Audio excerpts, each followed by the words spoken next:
जनार्दन भगत शिक्षण प्रसारक संस्थेच्या मोरू नारायण म्हात्रे विद्यालय आणि तुकाराम नारायण घरत ज्युनियर कॉलेजमध्ये शनिवारी आषाढी एकादशी निमित्त भव्य दिंडी सोहळा आयोजित करण्यात आला होता। या सोहळ्यात विद्यार्थ्यांनी डोक्यावर तुळस, कपाळाला टिळा, गंध लावून तसेच विठ्ठल रखुमाई ज्ञानेश्वर तुकाराम यांच्या पारंपरिक वेशभूषा करून दिंडी उत्सवात सहभागी झाले।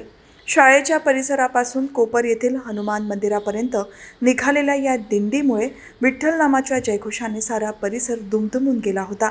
विद्यार्थ्यांनी पर्यावरण, पाणी, स्वच्छता याचे संदेश देणारे विविध फलक हातात घेत घोषणा दिल्या।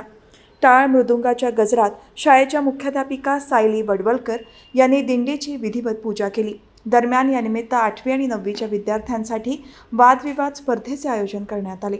तसेच यावेळी सार्थक पवार, स्वरा देशमुख, साक्षी पोटे, श्रावणी गवळी या विद्यार्थ्यांनी विठ्ठलाची सुमधुर भजने आणि भक्तिगीते सादर केली।